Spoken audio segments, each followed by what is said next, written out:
Hello बच्चों, कैसे हो आप? आपके लिए लेके आए हैं द पॉट मेकर लेसन 2 के question answer easiest simplest way में लेके आए हैं। और अगर आप हमारे चैनल पे नए हो तो इसको सब्सक्राइब ज़रूर करें, और अगर आपको वीडियो पसंद आए तो लाइक ज़रूर करें। चलिए, ज़्यादा वक्त न लेते हुए शुरू करते हैं। चेक योर अंडरस्टैंडिंग, यानी अपने अभी तक अपन ने जो लेसन पढ़ा है उसके आधार पे अपन को अपनी अंडरस्टैंडिंग यानी कितना अंडरस्टैंड कर पाए वो समझना है। तो क्वेश्चन नंबर फर्स्ट है, do you think Onula support help Sentila? क्या तुम्हें लगता है कि ओन्यूला के सपोर्ट ने सेंटिला को मदद करी? इफ़ यस, यदि हाँ तो वाई, क्यों? और इफ़ नो, अगर नहीं तो क्यों नहीं? तो इसका आंसर यहाँ पे सिंपलेस्ट और शॉर्टेस्ट वे में लिखा हुआ है। ये फर्स्ट वाला answer yes, do you think Onula support help Sentila? हाँ, Onula's support helped Sentila because she encouraged and trusted her, क्योंकि उसने उसको इनकरेज किया, प्रोत्साहित किया और उस पर विश्वास किया। चलिए सेकंड नंबर क्वेश्चन देखते हैं। Sentila observed her mother making pots, Sentila ने उसकी मदर को ऑब्जर्व किया, देखा पॉट बनाते हुए। What does this tell us about her, ये उसके बारे में क्या बताता है? यानी इसका आंसर है, सेकंड का आंसर यहाँ पे दे रखा है, दिस टेल्स अस, ये हमें बताता है that Sentila was curious, सेंटिला curious थी, ऑब्जर्वेंट यानी वो ध्यान से देखने वाली थी, एंड ईगर टू लर्न, और लर्न करने के लिए वो ईगर थी। नेक्स्ट पेज पे चलते हैं, क्वेश्चन नंबर 3 पे। Arrange the following events of the story, नीचे दिए गए इवेंट्स घटनाएं हैं अपन ने जो लेसन पढ़ा है उस स्टोरी की, इन द करेक्ट सीक्वेंस, और अपने को इनमें करेक्ट सीक्वेंस है यानी पहले क्या हुआ उसके बाद क्या हुआ, ऐसे अपने को अरेंज करना है। Share your answer with your classmates and teacher, आपके आंसर क्लासमेट्स और टीचर के साथ शेयर करना है। तो फर्स्ट नंबर पे दिया हुआ है, इस पे एक से लगा के 9 तक अपने को इवेंट दिए हुए हैं, इनमें अपने को बताना है कि सबसे पहले क्या हुआ था। तो अपन ने इस पे पीछे आंसर लिख रखे हैं, नंबरिंग कर रखी है, तो मैं उसी हिसाब से बोल लेता हूँ कि फर्स्ट नंबर वाला ये है, तो वो ही पढ़ लेते हैं। ये फर्स्ट नंबर पे है, Sentila was fascinate about pottery but did not share it with her mother, Sentila passionate थी, जुनून था उसको पोट्री के बारे में यानी पोट बनाने के कार्य के बारे में, लेकिन उसने अपनी मदर से इसको शेयर नहीं किया। सेकंड नंबर पे ये घटना इवेंट हुआ था, Sentila observed how other expert potters crafted beautiful pots, Sentila ने ऑब्जर्व किया कि कैसे दूसरे एक्सपर्ट पोटर ने ब्यूटीफुल पोट्स बनाए। 3 नंबर पे ये वाला है, सेंटिला ओवरहर्ड हर मदर, सेंटिला ने सुना कि उसकी मदर सेइंग दैट, कह रही थी कि pot making was a tiring job, pot making थकाने वाला कार्य था, that she earn very little from it, तो वो इससे बहुत ही कम अर्न कर पाती थी। चौथे नंबर पे देख लेते हैं, ये जो फर्स्ट में है, ये चौथे नंबर का इवेंट है, the village council called Maisuba, village council ने मैसूबा को बुलाया to know about Arnila's unwillingness, Arnila's की अनिच्छा के बारे में जानने के लिए, to teach pottery to Sentila, तो सेंटिला की जो अनिच्छा थी कि उसकी बेटी को वो पोट्री मेकिंग नहीं सिखाए, उस बारे में जानने के लिए। 5वें नंबर का इवेंट देख लेते हैं। 5वें नंबर का इवेंट ये है, ये 5 नंबर है, Sentila learnt the art of pot making, Sentila ने पोट मेकिंग की कला सीखी for a year from her mother, उसकी माँ से 1 साल के लिए, बट वॉज अनसक्सेसफुल, लेकिन वो असफल रही। 6 नंबर का इवेंट देखते हैं। 6 नंबर का इवेंट ये रहा, Onula guided Sentila in the art of pot making, Onula ने सेंटिला को गाइड किया पोर्ट मेकिंग की कला में, ये 6 नंबर का इवेंट था। और अब 7वें नंबर का देख लेते हैं। 7वें नंबर का इवेंट ये यहाँ पे है, Arnila made a new batch of pots, Arnila ने नया बैच बनाया पोर्ट्स का, and ask Sentila to continue, और सेंटिला से कहा कि वो कंटिन्यू करे the work as she was unwell, क्योंकि वो अच्छा फील नहीं कर रही थी, तो उसने अपनी बेटी से कहा कि वो नया बैच बनाने के लिए तैयारी करे। अगला 8 नंबर पे जो अपना इवेंट है वो यहाँ पे ये 9 नंबर वाला है, Sentila was unable to make pots quickly, Sentila जल्दी से पॉट नहीं बना पा रही थी, एंड स्किलफुली, और बढ़िया सुंदर तरीके से, just one less than her mother's, Sentila अच्छे से बना पा रही थी पॉट, और बहुत ही अच्छे से उसकी मदर की तरह, मदर से बिल्कुल भी कम नहीं था, वो बहुत अच्छे से क्विक तरीके से स्किलफुली बना रही थी। और 9 नंबर का है ये वाला, Onula observed two rows of pots, Onula ने देखा कि 2 रो बनी हुई है पोर्ट्स की, इनसाइड द वर्कशेड के अंदर, which she felt was the work of 2 people, उसको लगा कि ये 2 लोगों का कार्य है। ये नहीं हो गए सीरियल से। अब अगला देखते हैं critical reflection. Read the extracts given below and answer the question that follow. यहाँ नीचे एक एक्सट्रैक्ट दिया हुआ है अपने लेसन का जो अपन ने पढ़ा है उसी को, और इसको पढ़ना है और इसके नीचे जो क्वेश्चन दिए गए उसका आंसर अपने को लिखना है। Pounding the stubborn clay inside bamboo cylinder to soften it also tedious, कि वो जो सख्त मिट्टी को बेम्बू सिलेंडर के अंदर भरना सॉफ्ट करने के लिए ये बहुत ही थका देने वाला कार्य था। So many times I have dropped, बहुत सारे समय मैंने इसको गिरा दिया। The mould out of sheer exhaustion and have had to start all over again, और मेरे को नीचे गिरा देने की वजह से थक जाने की वजह से वो नीचे गिर जाता था मोल्ड, इस वजह से मुझे वापस फिर से शुरू करना पड़ता। It takes month to bring out a batch of pots after so much labour, और महीनों लग जाते थे इतनी सारी मेहनत करने के बाद और एक बेच पोर्ट का बनाने के लिए। एंड रिवार्ड, और इनाम क्या है, अ फ्यू रुपीज़, बहुत कम पैसे। बट इफ सेंटिला लर्न्स, अगर सेंटिला लर्न कर ले वीविंग को लर्न कर ले, यानी धागे से कपड़ा बनाने का कार्य को अगर वो सीख जाए, she can make much more money besides providing enough cloth for the family, वो बहुत सारा पैसा कमा सकती थी और अपने फैमिली के लिए क्लॉथ भी वो बना सकती थी। Weaving is not messy like the pot making, weaving जो कार्य है वो वर्क है वो ऐसा गंदा काम नहीं है जैसा पोर्ट मेकिंग में अपन मिट्टी से गंदे हो जाते हैं, वैसा नहीं है। And can be done indoors in all seasons, और ये इंडोर्स में घर के अंदर भी सभी सीजन में किया जा सकता है। Also the time spend on weaving one shawl is much less and the return is handsome, और टाइम भी वीविंग में एक शॉल बनाने में बहुत कम लगता है और उसका रिटर्न भी बहुत ज़्यादा होता है। अब यहाँ पे नीचे क्वेश्चन दिए गए हैं, इनके आंसर देख लेते हैं। Choose the correct reason for the given assertion, ये जो कथन दिया गया है इसका करेक्ट रीज़न अपने को कारण बताना है। तो ए पे दिया हुआ है, ये असर्शन है, the effort is making ports is far greater than the returns, यानी पोर्ट मेकिंग में एफर्ट बहुत ज़्यादा लगाने पड़ते हैं और रिटर्न के मुकाबले एफर्ट ज़्यादा लगाने पड़ते हैं। तो इसका जो रीज़न है वो यहाँ पे ए है, ये वाला है। The process of pot making is quite टायरसम, यानी पोर्ट मेकिंग की प्रोसेस बहुत थका देने वाली है। And long and one hardly earns much, और बहुत लंबी भी है और इसमें को लोग बहुत कम कमा पाते हैं। सेकंड नंबर वाला क्वेश्चन देख लेते हैं। Why does Arenila want Sentila to learn weaving, Arenila Sentila से क्यों चाहती थी कि वो पोर्ट मेकिंग का काम करे? तो इसका आंसर यही लिखा हुआ है, she can earn more money and can make cloth for family, यानी वो इस कार्य से ज़्यादा मनी मेक कर सकती थी और अपनी फैमिली के लिए क्लोथ्स भी बना सकती थी। थर्ड नंबर वाला क्वेश्चन देख लेते हैं। State one advantage that weaving has over port making, एक अपने को ऐसा एडवांटेज लाभ फ़ायदा बताना है जो वीविंग का ज़्यादा है पोर्ट मेकिंग के ऊपर, एज पर द एक्सट्रैक्ट अपने ऊपर दिए गए उसमें से। तो it has much more money, इसमें बहुत ज़्यादा पैसा है, इसका आंसर है। Fourth number question, choose the sentence that uses the word handsome, ऐसा सेंटेंस चूज करना है जिसमें ये वर्ड हैंडसम का यूज़ हुआ है in the same way as in the extract, जैसा कि एक्सट्रैक्ट में उसका जो यूजेज है वर्ड का वैसा ही इसमें देखना है। तो इसका आंसर बी वाला है, they will make a handsome profit selling this property, कि ये हैंडसम यानी यहाँ पे इसका अर्थ तो बहुत ज़्यादा है कि वो बहुत ज़्यादा प्रॉफिट कमाएंगे इस प्रॉपर्टी को सेल करने के बाद। पाँचवें नंबर का क्वेश्चन है, एंड द रिवार्ड ये यहाँ पे क्वेश्चन है, and the reward what is the author's purpose of using question mark here, यहाँ पे क्वेश्चन मार्क दिया हुआ है ये यहाँ पे, लेकिन इसका कोई अर्थ नहीं है, ये खाली उस बात पे जोर देने के लिए है और इसका आंसर वो नहीं पूछ रहा है। एंड द रिवार्ड और इनाम क्या, आंसर जो बोलने वाला है उसको आंसर नहीं चाहिए, आंसर ऑब्वियस है, सबको पता है कि रिवार्ड कुछ भी नहीं है।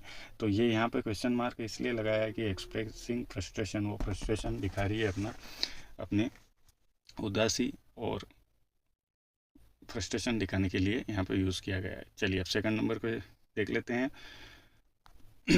ओनुला saw her taking out some clay and the implements from her basket quickly, Onula ने देखा कि वो कुछ क्ले ले रही है और उसको बास्केट से क्ले लेके उसको इम्प्लीमेंट कर रही है, काम में ले रही है। She watched Sentila's clumsy effort to make a pot, उसने देखा कि सेंटिला के बहुत ही लापरवाह एफर्ट है पोर्ट मेकिंग के लिए। And notice that Sentila was too tense, और उसने देखा कि सेंटिला बहुत ज़्यादा तनाव में भी थी। एज ए रिजल्ट इसका परिणाम ये हुआ कि द क्ले सीम्ड अनेबल और unwilling to yield the right shape, और इस वजह से वो जो मिट्टी थी उसका परिणाम सही नहीं मिल रहा था, राइट शेप में वो पोर्ट नहीं बना पा रही थी।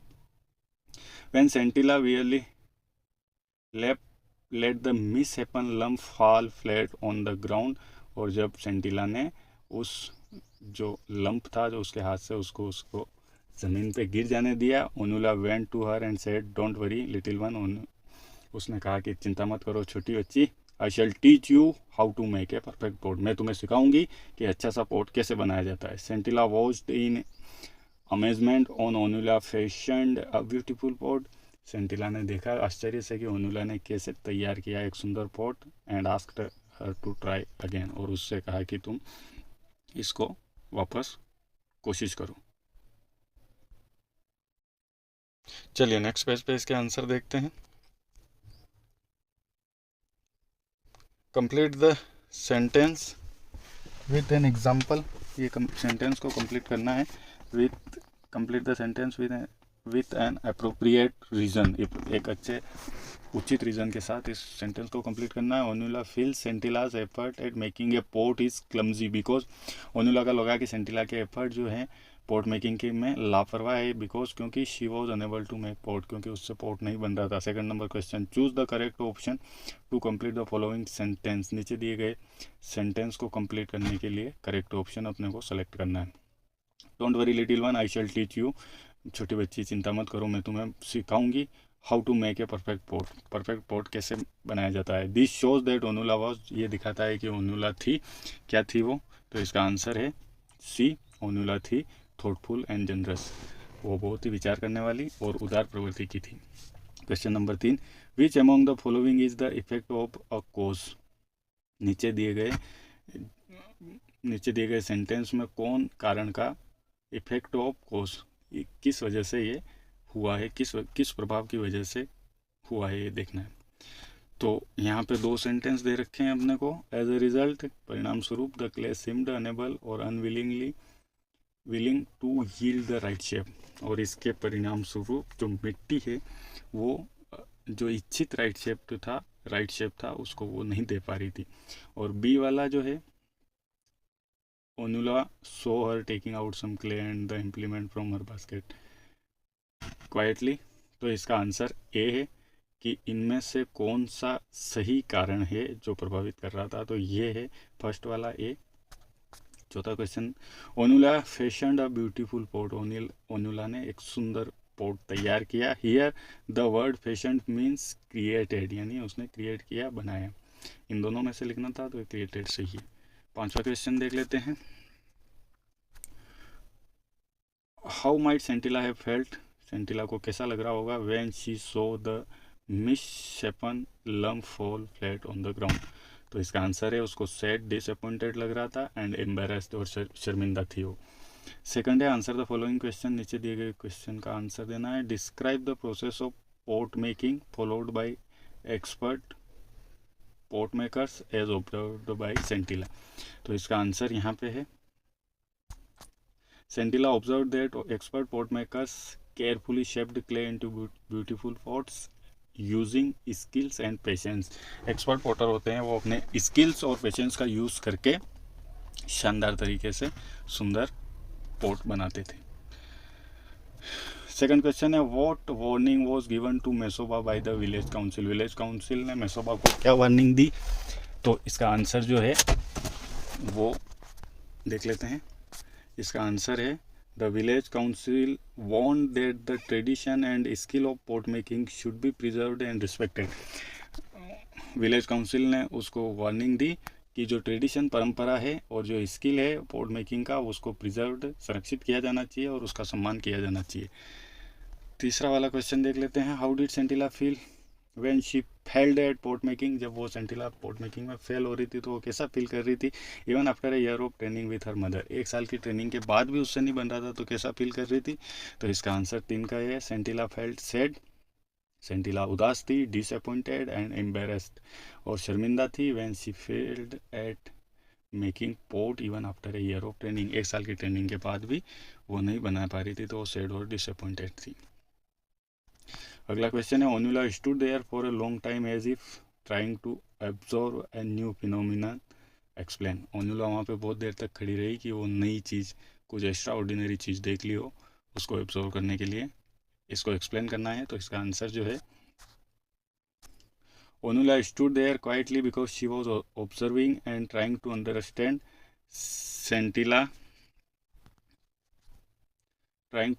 सेंटिलाज new experience and feelings. Scintilla की जो नया एक्सपीरियंस था और नई फीलिंग थी, उसको वो वहाँ पे ऑब्जर्व कर रही थी और चुपचाप वो वहाँ पे देख रही थी उसको। नेक्स्ट क्वेश्चन है, the tradition and history of the people did not belong to any individual. परंपरा और जो इतिहास है वो व्यक्तिगत लोगों तक सीमित नहीं है। व्हाट डज दिस सिंबलाइज, इसका क्या प्रतीक है, क्या अर्थ है इसका? तो इसका आंसर है, it symbolise that the tradition and history belong to the whole community. इसका अर्थ है कि जो ट्रेडिशन और जो अपनी परंपरा और हिस्ट्री है वो पूरी कम्युनिटी के लिए होती है, नॉट वन पर्सन अलोन, किसी एक की नहीं होती। नेक्स्ट क्वेश्चन देख लेते हैं, what is the significance of the concluding line of the story a new pot maker was born. इस स्टोरी में जो लास्ट वाली लाइन है कि a new pot maker was born, इनका क्या महत्व है वो अपने को बताना है। तो इसका आंसर 6 नंबर का यहाँ पे देख लेते हैं। The line a new pot maker was born means that Scintilla became a skilled and confident pot maker. इस लाइन का अर्थ है कि वो एक बिल्कुल कुशल और कॉन्फिडेंट पोर्ट मेकर बन चुकी थी। नेक्स्ट क्वेश्चन पे चलते हैं, what is the role of perseverance in pursuing one's dreams, elaborate with reference to Scintilla. यहाँ पे प्रिजर्वेंस का क्या रोल है अपने ड्रीम को अचीव करने में, ये सेंटिला के रेफरेंस में अपने को बताना है। तो इसका आंसर यहाँ पे अपन देख लेते हैं। 7th का आंसर है, प्रिजर्वेंस हेल्प इन अचीविंग ड्रीम्स। प्रिजर्वेंस की वजह से अपन ड्रीम अचीव कर पाते हैं। सेंटिला वर्क हार्ड, लर्न पेशेंटली। सेंटिला ने बहुत मेहनत करी और पेशेंटली सीखती रही। एंड नेवर गेव अप, और उसने कभी हार नहीं मानी, which helped her become a successful pot maker. यानी अपन नेवर गिव अप करते हैं, एक हट रखते हैं, जिद रखते हैं, प्रिजर्वेंस रखते हैं, तो अपन लास्ट में अपना ड्रीम अचीव कर लेते हैं। नेक्स्ट पे चलते हैं, vocabulary and structure. Read the highlighted words in the following sentence from the text. यहाँ पढ़ते हैं, she taught Scintilla how to dig the clay with dao, load it on to her carrying basket. Scintilla was quick learner and turned the clay into a malleable dough, pounding the stubborn clay inside bamboo cylinder to soften it. The highlighted words describe the tools and materials required in the process of pot making. यहाँ पे जो highlight word दिए हुए हैं ये बता रहे हैं कि कौन कौन से टूल्स का यूज़ हुआ और मटेरियल का यूज़ हुआ पोट मेकिंग की प्रोसेस में। Now classify the words phrases given in the box as shown in the table below. नीचे टेबल दी गई है, उसमें अपने को क्लासीफाई करना है। 1 example for each category has been done for you. एक एग्जाम्पल आपके लिए करके बता रखा है। तो यहाँ पे ये वर्ड थे हाईलाइटेड, डव, ये भी डव है, pounding, bamboo, clay, kiln, spatula, basket, cylinder, rotating, bed of है, शेपिंग। तो टूल्स और इम्प्लीमेंट इस लाइन में लिखने हैं, रॉ मटेरियल्स इस लाइन में लिखना है और प्रोसेस इस लाइन में लिखना है। तो टूल्स में ये एग्जाम्पल है डव, ये खोदने के भी काम आता है, मिट्टी और वो जो मिट्टी का घड़ा बनाते हैं उस टाइम गीली मिट्टी में भी शेप देने में काम आता है। रॉ मटेरियल डव, डव यहाँ पे यह गीली मिट्टी से है और प्रोसेस है पाउंडिंग, उसको कूट कूट के बनाया जाता है। अगला अपन ने स्पेचुला, ये टूल है मिट्टी उस बर्तन को आकार देने में। रोटेटिंग, इसको वहाँ पे रोटेट किया जाता है, घुमाया जाता है उस मटके बनाने में और उसको शेप देने में। बेम्बू सिलेंडर, बेम्बू सिलेंडर वो पीछे लटकाते हैं, उसके अंदर क्ले डालते हैं और उसको उस पर कूटते हैं। किल्न, भट्टी होती है, उस पर बेड ऑफ है बिछाते हैं, यानी चारे की एक परत बिछाते हैं। अब अपने को notice the use of following words in the text, pittance, rupees, reward and return, इनको देखना है। These words related to livelihood and economic aspects that are crucial for any enterprises, business और vocations। ये जो अभी अपन ने शब्द बने हैं ये किसी के जीवन से संबंधित है, इकोनॉमिक एस्पेक्ट से संबंधित है, किसी बिजनेस वोकेशन से संबंधित है। Work in pairs and find the meanings of the following words related to the economy, you may refer to the dictionary. अपने को डिक्शनरी में से इनके मीनिंग और इनको सेंटेंस में लिखना है। Bankrupt, credit, currency, debt, physical, inflation, investment, interest.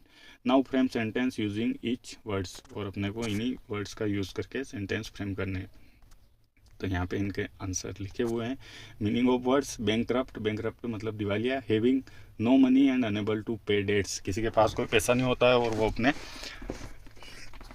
जो लोन होते हैं उनका भुगतान नहीं कर पाता है। क्रेडिट, मनी बोरोव्ड और the ability to borrow money, credit यानी मनी बोरो करना या बोरो करने की किसी में कितनी क्षमता है, ये क्रेडिट से पता चलता है। करेंसी, करेंसी का मतलब the money used in country, जो अपने देश में मनी यूज होती है वो करेंसी होती है। Debt, money that is over to someone, किसी से उधार लिया गया डेट होता है। Fiscal, related to government, money और फाइनेंस, ये गवर्नमेंट से संबंधित है और ये पैसों और फाइनेंस से संबंधित है। Inflation, rise in price of goods over time, समय के साथ जो चीज़ें महंगाई बढ़ती है वो इन्फ्लेशन है।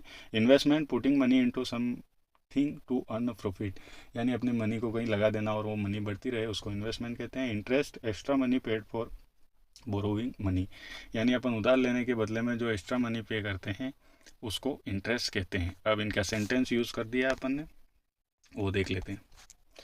Sentence using each word, the company became bankrupt after the heavy loss, company के बहुत सारे लॉस होने से वो बैंकक्रप्ट हो गई। The shopkeeper sold goods on credit, वो क्रेडिट देख के लोगों को अच्छी साख देख के उनको सामान बेचता था। The Indian currency is the rupee, भारत की करेंसी रूपी है। He worked hard to repay his debt, वो अपने लोन को चुकाने के लिए बहुत मेहनत कर रहा है। The government announced a new fiscal policy, government ने नई फिस्कल पॉलिसी जारी करी है। Inflation has increase the price of food item, inflation ने फूड आइटम की प्राइस को बढ़ा दिया है। Solar panels are good investment, solar panel अच्छा इन्वेस्टमेंट है। The bank charge high interest on the loan, bank high interest rate यानी ब्याज लेता है। चलिए नेक्स्ट देखते हैं। Complete the following sentence with suitable noun clauses, noun clauses का यूज करते हुए अपने को यहाँ से था। Now frame the sentence using each word, तीसरा है read the following sentence from the text, text से अपने को नीचे दिए गए सेंटेंस को। नेक्स्ट क्वेश्चन देख लेते हैं। Read the following sentences from the text, नीचे दिए गए टेक्स्ट से अपने को following sentence from the text पढ़ना है। The main clause has been underlined, main clause जो है वो अंडरलाइन किया हुआ है यहाँ पे। And the subordinate clause has been circle, और सबऑर्डिनेट क्लोज सर्कल किया हुआ है। तो दो चीज़ें बताइए यहाँ पे, मेन क्लोज यानी मेन सेंटेंस और सबऑर्डिनेट क्लोज यानी डिपेंडेंट, उस पर निर्भर रहने वाला सेंटेंस। मेन जो सेंटेंस होता है वो सिंगल इसके बिना भी रह सकता है, सेकंड वाले के बिना, लेकिन सेकंड वाला जो सेंटेंस होता है ये वाला जो सर्कल किया हुआ वो जो फर्स्ट वाले के बिना नहीं रह सकता है। तो she realise that the port was ready, उसको महसूस हुआ कि पोर्ट तैयार था। तो शी रियलाइज्ड मेन क्लोज है और port was ready subordinate close है। शी इंट्यूटिवली सेंस्ड, उसको आत्मा से, अपने अंतरात्मा से महसूस हुआ that something moments had happened, कुछ शानदार चीज़ हुई। तो ये जो सर्कल किया हुआ है सबऑर्डिनेट सेंटेंस है और इस पे जो फर्स्ट वाला सेंटेंस है वो ये इस पे डिपेंडेंट है। Subordinate close that act like nouns, और वो सबऑर्डिनेट क्लोज होते हैं वो नाउन की तरह यूज होते हैं। And perform the same function as subject और object are called noun clause, और वो सब्जेक्ट या ऑब्जेक्ट की तरह यूज आते हैं और नाउन की तरह ही वो कार्य करते हैं। अब अपने को complete the following sentence with suitable noun clauses, ये जो सेंटेंस दिए गए हैं इनको अपने को complete the following sentence with suitable noun clause, और नाउन क्लोज के साथ अपने को उनको कंप्लीट करना है। द एल्डर्स एम्फेसिस्ड, बड़ों ने जोर दिया, everyone should respect traditional skills, सभी को अपने ट्रेडिशनल स्किल्स का रिस्पेक्ट करना चाहिए। Mesoba explained why the clay had to be prepared carefully, Mesoba ने उसको एक्सप्लेन किया कि क्यों क्ले को केयरफुली प्रिपेयर किया जाता है। ओन्यूलास प्रोमिस वॉज दैट, ओन्यूला का प्रोमिस था कि she would become a skilled potter, कि वो एक स्किल्ड पोटर बनेगी। सेंटिला ने ऑब्जर्व किया her mother carefully when she was shaping the mouth of pot, pot का जब वो माउथ बना रही थी तो उसने अपनी माँ को ऑब्जर्व किया। Which required great skill and patient, और उसमें बहुत सारा स्किल्स और पेशेंस की ज़रूरत पड़ती है। नेक्स्ट वाला है the kiln where the pot was back, pots were baked, जो भट्टी थी वहाँ पे जहाँ पे जो पोट तपाए जाते थे, रिक्वायर्ड अ केयरफुल अटेंशन, और वहाँ पे केयरफुल अटेंशन चाहिए टू प्रिवेंट ओवर और अंडर फायरिंग। नेक्स्ट है read the following sentences from the text, underline the main clause and circle the subordinate clause. यहाँ पे भी अपने को मेन क्लॉज को अंडरलाइन करना है और सबऑर्डिनेट क्लॉज को सर्कल करना है। तो Anila took Sentila to the river bank, ये तो हो गया मेन क्लॉज हो गया, और where the grey and red clay was found, ये सबऑर्डिनेट क्लॉज हो गया। She started on the next one and like a sprinter who had suddenly found a momentum, ये हु हैड से लगा के मोमेंटम तक सबऑर्डिनेट क्लॉज है, और ये शी स्टार्टेड वाला जो है मेन क्लॉज है। Skill such a sport making which not only cater to the needs of people, ये वाला विच से लगा के पीपल तक, ये सबऑर्डिनेट क्लॉज है, और skill such a sport making ये मेन क्लॉज है। Subordinate clause that act like adjective, subordinate clause way subordinate clause जो एडजेक्टिव की तरह यूज होते हैं and give further description of the noun, और जो नाउन की और ज़्यादा डिस्क्रिप्शन करते हैं, वर्णन करते हैं, is the main clause are called adjective और रिलेटिव क्लॉजेज। एडजेक्टिवल क्लॉजेज कहलाए जाते हैं जो एडजेक्टिव की तरह कार्य करते हैं, और उनको रिलेटिव क्लॉजेज भी कहते हैं। चलिए नेक्स्ट देखते हैं, complete the following sentences with suitable relative clauses. Relative clauses का यूज़ करके, यानी वो जो रिलेटिव क्लॉजेज होगा वो एडजेक्टिव की तरह यूज़ करेगा, यानी फर्दर उसको डिस्क्राइब करेगा। सेंटिला हुज और whose mother was a skilled potter practice the craft diligently, तो ये अंडरलाइन किया हुआ ये रिलेटिव क्लॉज है। द विलेज काउंसिल वेयर, और ये वेयर इस जगह को डिस्क्राइब कर रहा है, the villagers gathered for meeting, ये रिलेटिव क्लॉज है। An explanation for Ernila's reluctance. Next the potter's hand which were strong and skilful, ये रिलेटिव क्लॉज है। Snapped the clay into a beautiful creation. Next है Anila her mother wanted her to learn weaving which, जो कि इसको describe करेगा, वो more money making craft. Next है Mesoba went home and discussed the matter with Anila who listen carefully, ये listen carefully जो है ये रिलेटिव क्लोज है। नेक्स्ट क्वेश्चन है read the highlighted words in the following lines from the text.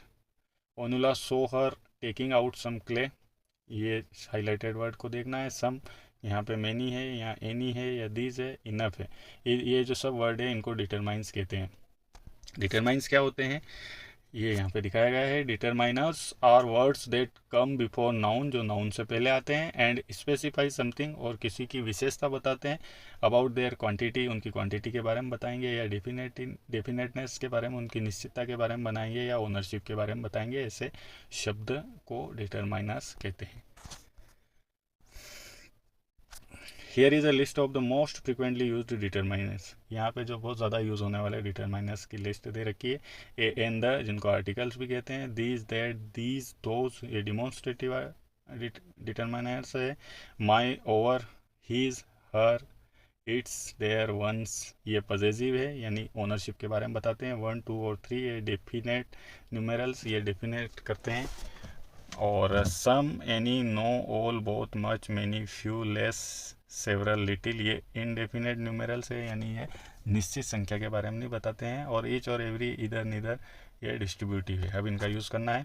Find out some more determines from the text, उससे अपने को और डिटरमाइनर्स का पता लगाना है। Fill in the blanks with suitable determiners, यहाँ पे ब्लैंक्स में अपने को सुटेबल डिटरमाइनर्स भरने हैं। The first 2 blanks have been done for you, 2 अपने के लिए कर रखे हैं। The florist arranged 5 bouquets for her client, उन्होंने 2 बुके का अरेंज किया। That were displayed in his her elegant floral shop, उसकी जो फूलों की शॉप में उन्होंने डिस्प्ले कर रखे थे। The carpenter crafted many unique tables, carpenter ने बहुत सारी यूनिक अद्वितीय टेबलें बनाई। And 1 became the centre piece, और एक सेंटर पीस बन गई इन हिज फर्नीचर कलेक्शन, और उसके फर्नीचर कलेक्शन में। All of the apprentices in the culinary class demonstrated their night skills during the intense cooking session, cooking session में सभी ने अपने अपना स्किल का प्रदर्शन किया। लास्ट वाला देख लेते हैं। Many of the sculptures were displayed at an exhibition art exhibitions showcasing their diverse artistic skills. और जो एक एग्जीबिशन लगी थी वहाँ पे बहुत सारे स्कल्पचर्स थे और वो सब अपने आर्टिस्टिक स्किल दिखा रहे थे। अगला है लिसन एंड रिस्पॉन्ड। अपने को लिसन करके इस पर रिस्पॉन्ड करना है। You will listen to the man speaking about some statue. तुम सुनोगे कि एक आदमी स्टेचू के बारे में बता रहा है। As you listen complete the given paragraph by filling in the blanks with the exact words you listen to.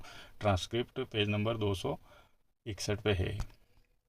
ये ट्रांसक्रिप्ट ये रह गई, ये वाली आपको लिसन करनी है, द पोर्ट मेकर वाली ये, और फिर इसको लिसन करके आपको यहाँ जो है आगे जो ये फिल इन द ब्लैंक्स करना है। चलिए फिल इन द ब्लैंक्स करते हैं। A statue is carved to create a shape that is, एक नंबर में ये आएगा, विजुअली इंटरेस्टिंग 3 डायमेंशनल शेप। यानी जो स्टैच्यू कार्व्ड किया जाता है, शेप क्रिएट किया जाता है, वो विजुअली इंटरेस्टिंग और 3D होता है। Among the many things stone is used for making, stone और सेकंड नंबर में आएगा sculptures is one of them.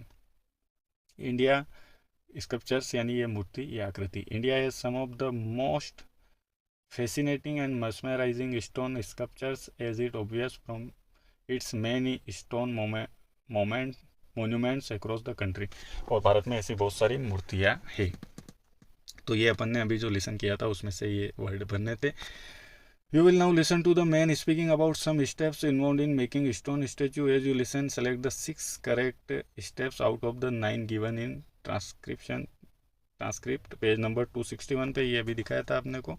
वापस इसकी जो है ये नीचे वाला जो सेकंड वाला है ये अपने को लिसन करना है, और यहाँ पे जो 6 स्टेप है, 9 स्टेप है, उसको अपने को नंबरिंग देना है कि जो स्टोन मेकिंग का कार्य होता है उसमें कैसे फर्स्ट स्टेप क्या होती है, सेकंड क्या होती है। तो इसमें है first choose the stone, stone choose करना पड़ता है। सेकंड वाला है measure the weight and dimension of the statue, और उसको अपने को डायमेंशन उसकी आकृति को मापना पड़ता है कि कितना अपने को स्टेचू बनाना है। थर्ड नंबर पे है carve to remove large unwanted portion of the stone, और अनवांटेड पोर्शन जो होता है उसको अपने को छेनी हथौड़ों से अलग करना पड़ता है। 4 नंबर पे है work to bring out the imagined shape, और अपने को इमेजिन्ड शेप लाने के लिए वर्क करना पड़ता है। 5 नंबर पे है सेटअप द डिफरेंट टूल्स, और उन डिफरेंट टूल्स का अपने को सेटअप लगाना पड़ता है। 6 नंबर पे detach the creation from the stone age the final stage, और उस क्रिएशन को अपने को डिटेच करना पड़ता है, अलग करना पड़ता है उससे।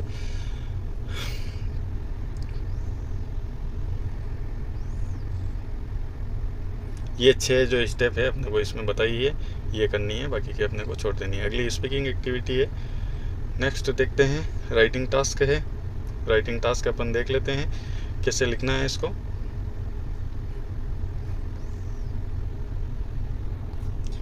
राइटिंग टास्क है अपने को, ये यहाँ पे दिया हुआ है, देख लेते हैं। आई लव राइटिंग स्टोरीज, मेरे को स्टोरी लिखना पसंद है। Because it helps me share my ideas to get better. I write every day and take writing classes on weekends, और मैं रोज़ लिखता हूँ और राइटिंग क्लासेस लेता हूँ। I think being good at telling story could turn into a great job, like being a reporter or an author. Recently, a story I wrote won a small prize in my town, which showed me that people enjoy reading my work. और अभी मेरी एक story को छोटा सा इनाम भी मिला है। In the end, this makes me very sure that I want to be a writer when I grow up.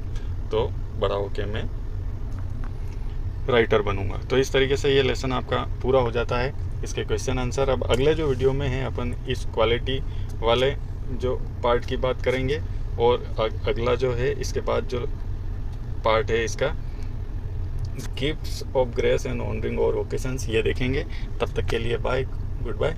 और आपको वीडियो कैसा लगा, पसंद, अपनी कमेंट और अपनी पसंद के बारे में ज़रूर बताएं। धन्यवाद।